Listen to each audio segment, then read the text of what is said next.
భారతదేశ చరిత్ర చూసుకోండి. జాతీయ పార్టీలు ఉంటాయి, ప్రాంతీయ పార్టీలు ఉంటాయి. 28 రాష్ట్రాల్లో చాలా మంది ముఖ్యమంత్రులు ఉంటారు.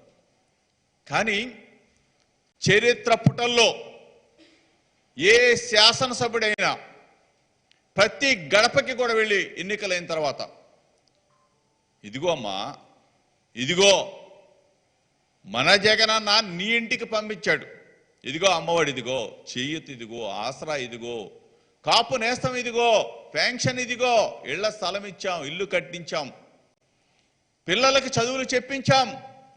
ఒక్కటి కాదు, రెండు కాదు, ఇన్ని రకాల పథకాలని మీ గడపకి చేర్చాడు గౌరవ ముఖ్యమంత్రి జగన్మోహన్ రెడ్డి గారని చెప్పే దమ్ము ధైర్యం మాకు మనసుంది కాబట్టి, మాకు ప్రేమ ఉంది కాబట్టి, ఆ ప్రేమతో మేము ఆ గడపకి వెళుతున్నాం కాబట్టి ఈ రాష్ట్రంలో ఉన్న అక్క చెల్లి అందరూ కూడా, అవ్వ తాత అందరూ కూడా ప్రేమతో జగన్మోహన్ రెడ్డి గారిని గుండెల్లో పెట్టుకుని మా బిడ్డ జగన్ అని చెప్పేసి ప్రతి ఒక్కళ్ళు కూడా ఆదరిస్తున్న పరిస్థితులు.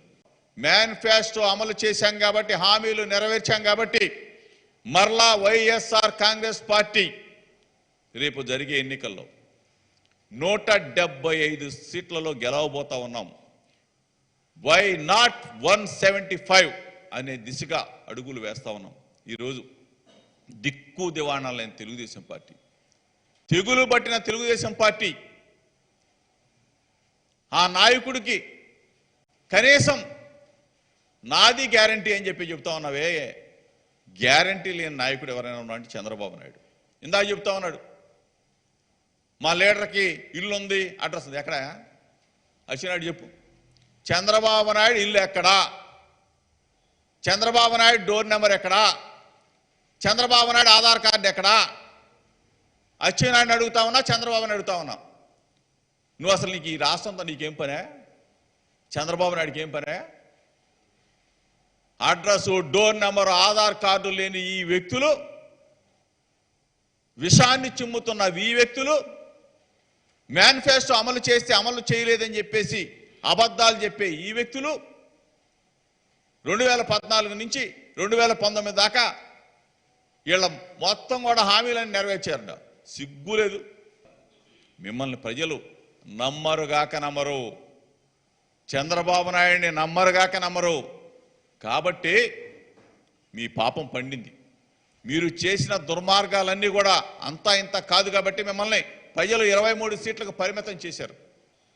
పిల్లల అమ్మఒడి, ఆసరా, చేయూత, పెన్షన్, కాపు నేస్తం, ఇన్ని పథకాలు ఇస్తూ ప్రజల మన్నలను పొందుతూ ఉంటే కనీసం చెప్పుకోవడానికి ఒక్క పథకం లేదు చంద్రబాబు నాయుడికి. ఎక్కడికన్నా వెళ్ళి చంద్రబాబు నాయుడు చెప్పుకోవడానికి ఒక పథకం లేదు.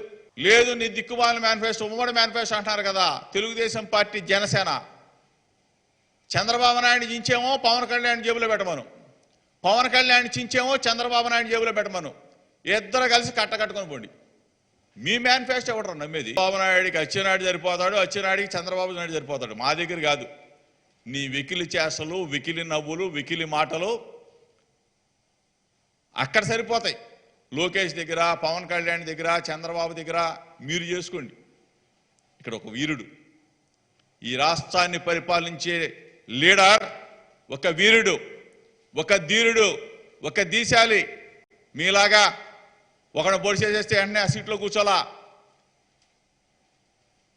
కష్టాలంటే తెలిసినవాడు, పేదల కష్టాలు తెలుసుకున్నవాడు, ప్రతి అడుగు ముందుకేస్తూ కొన్ని వేల కిలోమీటర్ల పాదయాత్ర చేసిన వాడు చంద్రబాబు నాయుడు. ఉండేది, తినేది, పడుకునేది హైదరాబాద్లో. పవన్ కళ్యాణ్ ఉండేది, తినేది, పడుకునేది హైదరాబాద్లో. రామోజీరావు ఉండేది, తినేది, పడుకునేది హైదరాబాద్లో. TV5 నాయుడు ఉండేది, తినేది, పడుకునేది హైదరాబాద్లో. ఆంధ్రజ్యోతి రాధాకృష్ణ ఉండేది, తినేది, పడుకునేది హైదరాబాద్లో. లోకేష్ ఉండేది, తినేది, పడుకునేది హైదరాబాద్లో అని చెప్పేసి వీళ్ళందరినీ కూడా చాప దిండు సర్ది హైదరాబాద్కి ఈ 5 కోట్ల మంది ప్రజలు పార్సిల్ చేయబోతా ఉన్నారు.